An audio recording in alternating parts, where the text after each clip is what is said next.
Trump likes Kim. Kim likes Putin. Putin is threatening Britain. Britain needs America. America is annoyed with South Korea. Saudi Arabia, Turkey, and Pakistan are getting closer. Pakistan is talking to everybody. Iran and Russia are close. Trump needs Saudi Arabia, kind of also needs Israel. And Trump and Netanyahu aren't really seeing eye to eye. Conflicts of Interest, brought to you by ACLED. Hello, everybody. Welcome back to Conflicts of Interest. It is mid-August, and we've come in for a little bit of a return from holiday, but there's been plenty going on. Bron, hello. Hello. Yeah, we absolutely have. We had a bit of a break, but obviously the world has continued. And so I personally would be very grateful for a bit of a reset moment, because lots of the headlines that I've been picking up on this kind of catch up that I'm on at the moment is basically geopolitical equivalent of a soap opera omnibus, right? Who's friends with who? So Trump is talking today rather warmly about Kim Jong-un. So things with South Korea, that actual American ally, are looking slightly less warm. You've got Saudi Arabia, Turkey, Pakistan, and their new defense pact. Russia is warning Britain that there's going to be a price to pay for the involvement with Ukraine.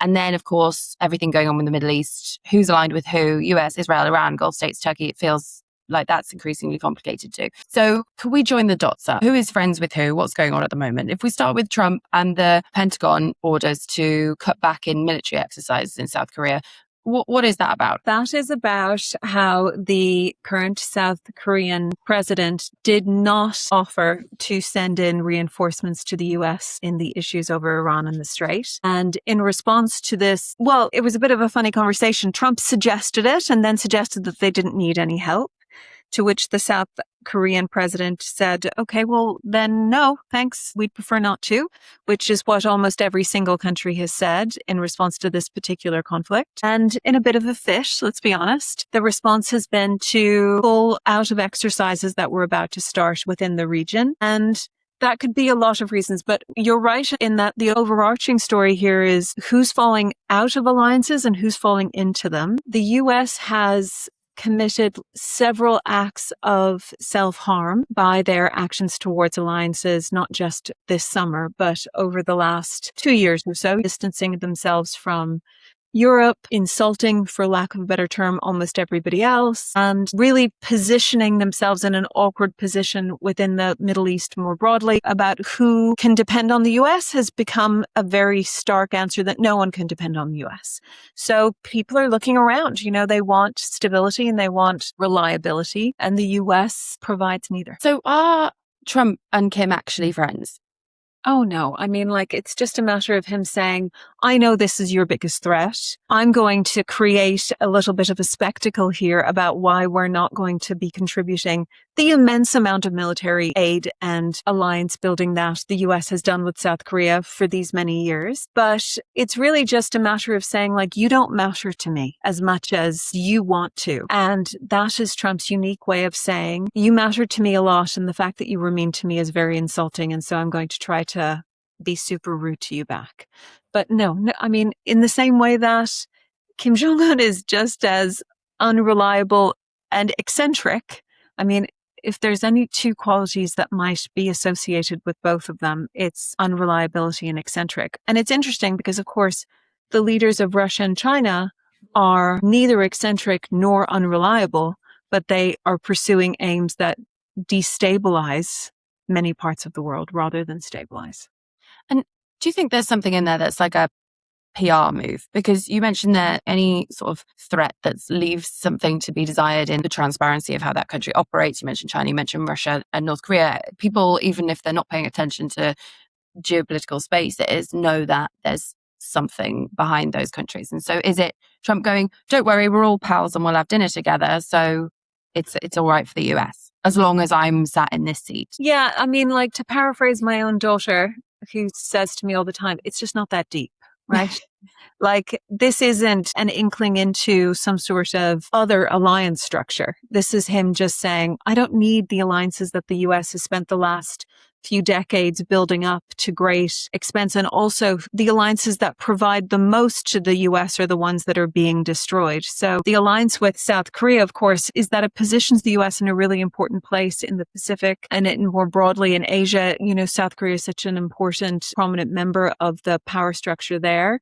But I mean, for example, the alliances in Europe allowed for massive amounts of infrastructure to depend on as the US was trying to engage with Iran. So in fact, there was a great way of putting it the other day. Somebody said maintenance depots, training pipelines, software architecture, munitions production, bind these militaries together.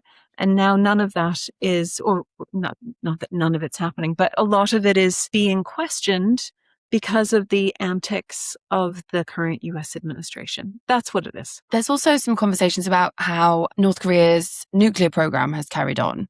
Mm-hmm. And that kind of famously is a problem that Trump has with Iran. Is this a way of keeping a closer eye on it? Is that something that he's actually worried about? He's not worried about it. Not worried. Not that deep. He doesn't think about it at all. At all. So it's as petty as, you don't back me in the Middle East, I'm going to pull back in East Asia. Like, you could not underanalyze this move. Like, it's that straightforward. It is put on the tin. Okay, so talking about the Middle East then, this new friendship group of Saudi Arabia, Turkey, Pakistan, that new military collection, what's the gravity of that? That's a big one, right? I mean, I know that you know that I'm kind of obsessed with middle powers, and this is the perfect example about how, what they would say, middle powers are doing it for themselves, right? You've got three regional hegemons coming together to say, there's a lot of things here that we all want, but we can keep out of each other's hair while still really creating an alliance that's important. So that's going to affect not just the standing of these entities within their own region, but things like the security of the Horn.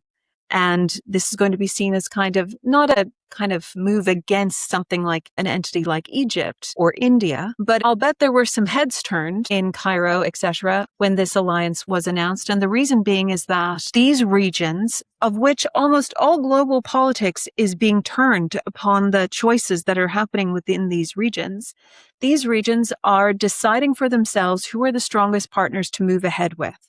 So all of the small moves that have accumulated over the last 10 or 20 years are coming out with who looks strongest in this region, right? Who has the best relationships on the ground in the Horn, in the Sahel, in Afghanistan, in the Middle East.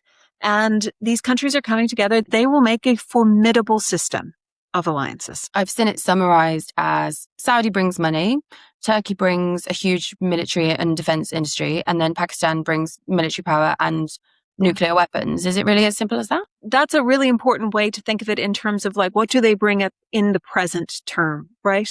What they can collectively build upon, it will be much more than the sum of its parts in the sense of who can shape the future of South Asia, right? If you're not including India and you're willing to kind of back even all of, let's say, the tumultuous internal politics that happen within Pakistan, it's a very formidable power that will have a particular type of, certainly not Islamist, but certainly type of power there that adheres to Muslim strength, right? And not secular power. That's an important thing. So basically Muslim powers with particular interests who are willing to use the military and money to get what they want. That will reshape that region. That will. And that collection, that new friendship group we were talking about, who are they worried about? Is it Iran, Israel, or are they worried about the US not showing up?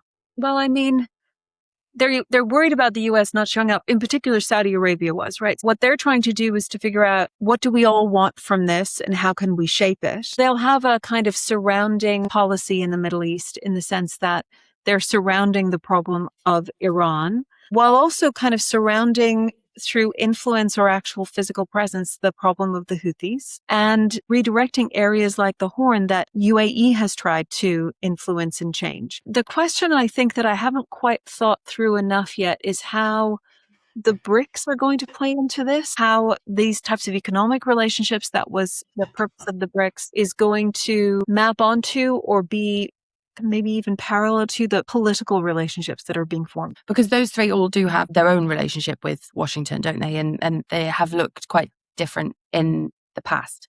So this alliance is not really against any one thing, is it? No, it's not against any one thing. I mean, each of them have their own, let's say, counters, right? So Saudi Arabia, of course, UAE and Israel, who themselves are allied. Turkey, I would say, certainly Israel, but also qualifications, I think, about what's happening within Egypt and different powers there. That's important. And then, of course, Pakistan is their old favorite, India. So they all have ways in which they can laterally benefit from the association with other large regional powers. I would be very surprised if there isn't going to be a move in particular from Egypt and India to either try to become involved or to create their own kind of not counter alliance, because Egypt in particular would have a very difficult time allying with UAE. Right. Yeah, of course. And, I'm quite into star signs. And right now I'm seeing Pakistan as like a Libra because they're being friends with everybody. So they've got Saudi Arabia, they're doing all right with China. There's Turkey, and they're also in Iran's relatively good books, aren't they? And then increasingly America. Yeah, I mean, like Iran, they're a very sophisticated system of diplomacy and governance in the region, backed up by a real fist, tremendous internal problems, and of course, troublesome neighbors. Pakistan is a really fascinating country for sure, but so too is Turkey. I mean, Turkey is not even quietly, but very consistently established itself as a fulcrum power. If you can't get Turkey's backing of something, it's not going to happen within certain regions, especially across Africa. And that, I think, is an incredible position to be in as we move into this geopolitically messy future. And speaking of Turkey, what is the weight of or the influence of its position in NATO? Is it likely that it starts pulling away? What might happen after that, and vice versa? We haven't heard a lot about threats to NATO very recently. In fact, I think they've been doing an awful lot of internal system management. But one of the things that I would really suggest that we think about is the nuts and bolts, quite literally, of defense spending, right? If you're going to spend a tremendous amount on defense, it might be quite difficult to get away from some of the choices that Turkey has to offer in order to become compliant across multiple areas. But again, somebody recently noted here in a piece, I think it was Andrew Fox, about how people are pulling away from the US defense spending and they are looking for others to spend money on. And Turkey with Saudi Arabia and Pakistan in this mutual defense agreement. A lot of this predates this war, of course, and it's untested, but I think it's incredibly strong and it's insurance outside of Washington. And NATO isn't insurance. Washington isn't insurance. So they're starting to think about other entities that are. Is Israel worried about any of these developments and the new alliances in the region? It's hard to say. Israel has an election coming up in late October. That is going to be just so pivotal, and Israeli politics is famously difficult. It's very difficult to predict what's going to happen. It's very difficult to understand. Internally, the alliance building is incredibly tricky. But I would say that Israel is focused at the moment about whether or not they're going to have a Bibi Netanyahu government in 2 months, or somebody who is going to be a lot more amenable to some of the desired changes within the Israeli actions in the region and beyond. So it's hard to say what's going to happen. I think Israel has other problems at the moment, even small problems, which I will say that one of the stories of the last week has been what's happening within the West Bank and how settlers have been threatening different families and communities there. And seemingly how the IDF, a formidable force, has somehow been unable to handle some settlers and their violence. That's a very bad look. It's a bad look because it doesn't feel like the intention is behind it, because it's certainly not capabilities of the IDF, right? So it's something else. And it doesn't help, of course, by the radical right wing that occupies quite a bit of the Israeli power structure at the moment. But it's particularly relevant right before an election because it might just turn everybody into being like, we can't have this stuff continue. It's preventing us from moving ahead and kind of recuperating, having a reputational recuperation from all the things that have recently happened. Yeah. And if we are thinking about this from who's friends with who position, the role that Israel had in the beginning of the war with Iran and the US, it's now hardly getting a mention in some of those things. Whilst when you look at Iran, there's a threat of a new offensive from Iran, I think yesterday. And then the US has said, we're not extending any ceasefires. So is that basically back full-scale war as we understood it? Or, I mean, what's going on? Like, let's be honest, the US can't do a full-scale war at the moment because worries relating to its munitions. I mean, Israel is simply not in a position at the moment to go back into any sort of active conflict, at least until the election is over. There has obviously been, even before the summer, so much around whether or not Bibi Netanyahu was pulling the strings of a puppet in Trump. That means that there needed to be a break between the actions of both. But I think that we can all agree, I think what's happening with Iran at the moment is that there is simply no plan on the US's part. And to be honest, the plan on Iran's part is to just continue as they are for as long as they can. And that's also the US philosophy, which is to make insane threats, including against Oman recently, and to hope to God that Iran doesn't do something that forces its hand. But I mean, coming back to something I recently read from Andrew Fox, I'm just going to read this out. At least 18 American service personnel have died, hundreds have been wounded. CSIS estimate placed direct military costs at around $34 to $42 billion. Munitions analysis found that the depleted stocks of Tomahawk, Patriot, and THAAD missiles created a window of vulnerability in the Western Pacific. The great unspoken is that China controls 90% of the rare earth minerals needed to replace these munitions. It will take between 40 and 50 months to rearm, even if China agrees to supply the required raw material. And Trump has now ordered training reduced with a Central Indo-Pacific ally, South Korea, like we just talked about, citing the same post-Seoul's refusal to join the Iranian war. So it's all bad news for the US at the moment. They're not going to want to restart some of this unless they are willing to do something different, boots on the ground, et cetera, which they are unwilling to do right now. And you talk about the loss of life there for US citizens and the cost. Am I right in thinking that those things probably not going to go down so well in the midterm? No, I don't think being at active war without a plan is really going to help. I mean, again, I've said this before, but I'll say it again. I'm so surprised that Hegseth has lasted this long. Like, there needs to be head on a plate here. And that seems like it's the very easiest option. Trump has said Iran should surrender. That's his current stance, as we understand it. And Iran have said no. So where do you go from here? The same place they've always been. I mean, like, we could have been here 6 months ago. I think we were. Yeah. Anyway, I will say that something will give, whether it's an election or it's a surprising act of violence that spurs more. But everybody seems to have chosen realliance and restraint within reason because people were poorly prepared for this geopolitical shift, right? And which is to say that I think we're still in the early stages of much more significant shifts, but what role the US will play has certainly been diminished. Yeah, no, absolutely. The last thing I wanted to mention was what Russia has said today about the UK and the threats it's made in response to the UK supporting Ukraine. The threats, I mean, how real? What can Russia do? It can continue the cyber threats, the hybrid threats that it has been enforcing and increasingly doing on Britain. Ireland is also, of course, the recipient of a number of threats, although at this point, people are just standing back and saying, you really shouldn't be doing this, rather than mounting a significant defense.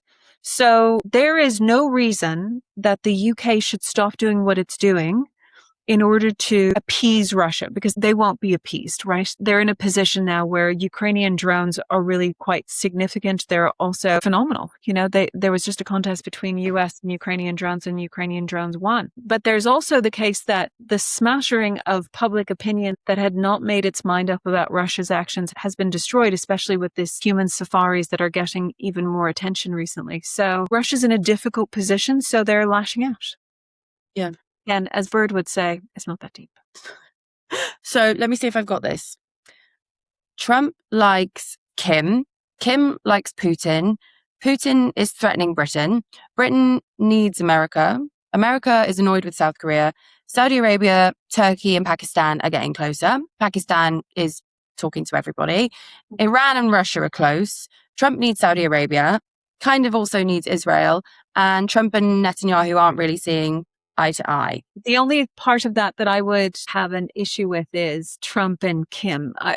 It's not there. It's not important. Not that deep. It's not that deep. Does anyone want to be friends with America? Are they the friend that you want to have still? No, they are definitely not the friend you want to have. In part because they underpromise and they underdeliver, and then they insult you for it. I think everybody's just trying to ride this out. We could focus a lot on the international issues here because they are widespread and profound.